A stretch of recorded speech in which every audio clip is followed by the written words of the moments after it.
Hello, my friends, Evolutionary Energy Arts family. Thank you guys for joining us for today's reading. And there are cards that are repeating themselves time and time again. So it's a strong indication that there's major changes underway. Not just for me, but for you as well, and for so many of us that are on this spiritual path. We are living in times of magnificent change, tremendous potential, and obviously very challenging circumstances. As we see the chess game, this was just up a few days ago, and it's back again. And when we were talking about the chess game, we were talking about the political intrigue. We were talking about the global situation, the possibility of war, and also all sorts of different things coming to light that have been kept secret for so long. As we know, there really is a huge chess game underway. And this is one that will impact us all in many, many different ways. As we go deeper into these times, as our powers of manifestation keep growing, as we are just coming together into our own tribes, our own spiritual families. We are faced with letting a lot of people go, and letting jobs go, letting situations and circumstances go. Many people are migrating from one place to another. They're being driven by many different forces, including the earth changes, as well as the political situation, which obviously includes war and conflict. And then many are just simply leaving an area because they can no longer energetically tolerate it. And we were talking about that in yesterday's reading, which has really, it's rang the bell for so many people. So many people are going through this as you get to be more, so many of us are becoming strong intuitive empaths as we keep growing in our intuition, our psychic abilities, our abilities to pick up others' feelings, our abilities to sense when something is not right, to sense when there are energies out there, such as 5G and others as well, that are not influencing us in a healthy manner. Then it gets to be intolerable for many, and many people are looking to change their circumstances, to change their life, to change their direction in so many different ways. As I was talking to a dear brother and member of this family, and he let me know that he gave his 2 weeks notice because he just can't do it anymore. And not that the guys he was working with, that there was anything wrong with them, as they were, basically fairly supportive, and it was a relatively friendly environment for the most part. He just can't do it, and his heart says no. And that's something that I resonate with. I had to do sales and management for most of my life, and I hated it, really, when you get down to it. I did run retirement communities, which was one of the more fulfilling jobs, except for I couldn't stand the corporate structure. Absolutely no emotions there, all about money, and it truly made me sick to my stomach. But I did love working with the people, and I loved making people happy, and I loved lifting up lives and thinking about different ways in which I could make someone's life a little bit more comfortable, a little bit more fun. So I loved that aspect of it, coming up with different entertainment and different ideas and games and challenges and puzzles and different things to get together and make people bond. So I love that aspect of it. But ultimately, I couldn't stand the corporate world. And so where I didn't have the guts to leave it for most of my adult life, I left it about 5 years ago and have never looked back. And it's been the biggest blessing. It's been incredible leaving the corporate world and no longer serving the monster of greed and selfishness, and helping people in whatever way I can. So I've done energy work and personal training, massage, and all sorts of different spiritual guidance. And this has been my way to find my own inner peace. And so many people are on that path right now, trying to find your own inner peace. I didn't think I could do it for a living. I thought it was just, a good gift to have, a good talent to develop, and I would just simply help friends and family as they needed. I didn't think that you could make a living doing it, but the world has changed, and people are opening up their minds to new possibilities and recognizing that, there's a reason why the placebo effect is more effective than most pharmaceuticals when you get down to it. It's because of intention, our mind. It's because everything is energy. Energy can't be created or destroyed. It only changes form. It can only change forms, and ultimately everything is consciousness as well. And with quantum entanglement, we are all tied together, and truly we are all one. So, this is a world that is becoming more, we could look at it as more spiritual as well as more mental in many ways, and less physical as we increase in vibrations. And as the cosmic rays are changing our DNA and changing our consciousness ourselves, we can see it in the Schumann resonance. The consciousness of the planet itself is changing. So now is the time to develop that spiritual strength within, develop the fortitude to manifest the reality that you want to truly manifest. Don't settle. Do not settle.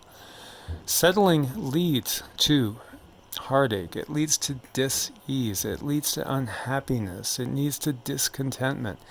We must not settle in life. We must really live life to its fullest. And the potential is there for that. Take hold of the flame that is going to be the thing that lights your fire to get you excited about living every single day. When you do that, light your own fire, then you could take off into the stratosphere. And it's simply because when we're doing something that we're meant to do, something we love, something that's, not work for us, then all of life becomes play in a sense. It becomes meaningful. It has purpose. We are contributing in the way we are supposed to contribute in this life.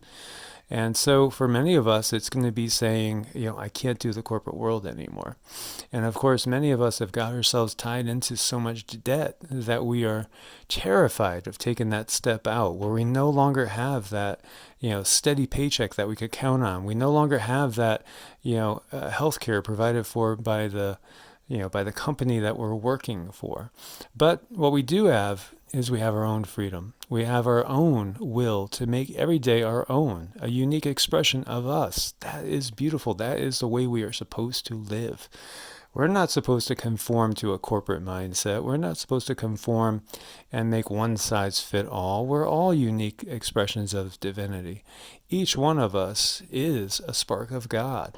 Each one of us has a different path. It's intended that way. That's why there is so much diversity, because diversity is part of the divine plan. Diversity is beautiful.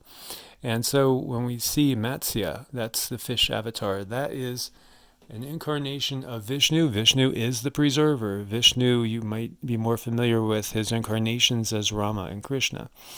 But what this card is signifying is we have protection. We have guidance. We will be guided from above, and we do have protection in our journey.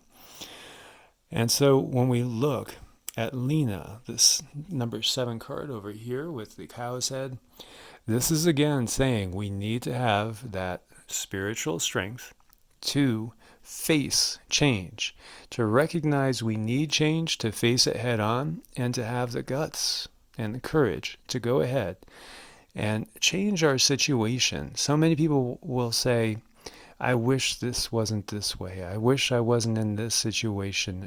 Woe is me. But they don't do anything about it. They just take it as their lot. They just say it's divine fate. It's God's decision. But God has split itself up into a myriad of different beings, so that each aspect, every single one of us with this divine spark, can determine our own way. And that's what this age is about. That is what this new time period is about. It's not about conformity.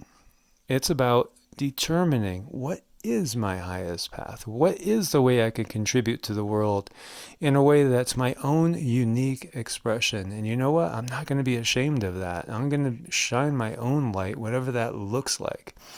And we're seeing that break out all over the world right now. So if we look at the expansion card,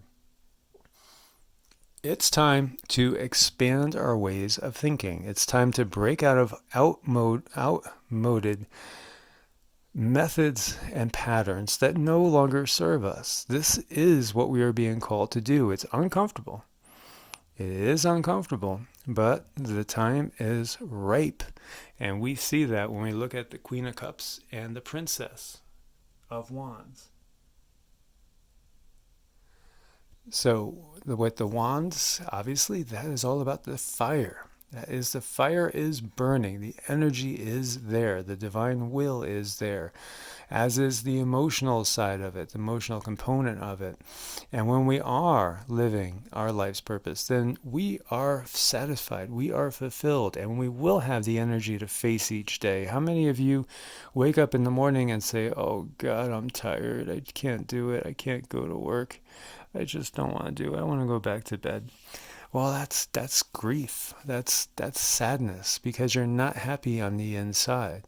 The only way to be happy is to find your purpose and live it. Live it your way.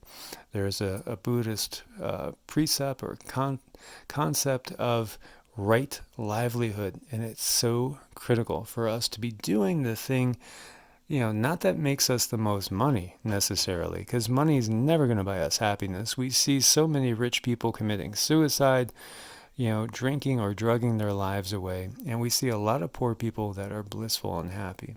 Why is that? Well, perhaps it's because the poorer people are living their path.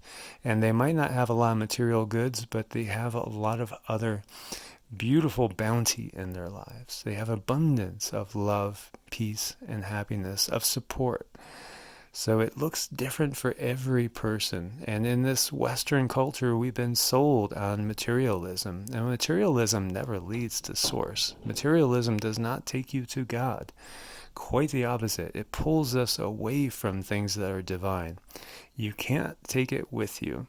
Sure, it can make your life a little cushionier, but ultimately you can't take it with you. And it's all about how we leave this world. What energy do we leave the world with? What do we leave behind? That's what it's all about. Have you done your part in making this a little bit better place?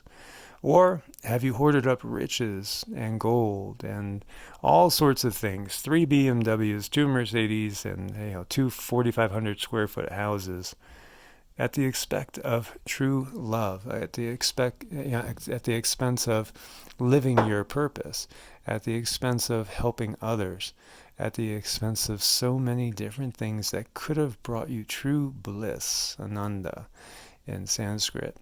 So we must not do that. And service to others does lead ultimately to service to self. For as we help others, we will be helping ourselves. We will be burning away all sorts of karmic indebtedness and burning away any sort of negative energies that still reside in us. And so the way we serve others is unique to each of us. You might be talented with music, somebody else might be a talented writer, another person might be a magnificent craftsman who could build things like nothing, where some of us can't build anything. Everybody is unique. Everybody has their own God-given gifts and talents, and it's necessary in this time to explore that so that you may live your life to the fullest. As always, my friends, thanks for your support on Ko-Fi and Patreon. Thank you for being part of this family. God bless and namaste.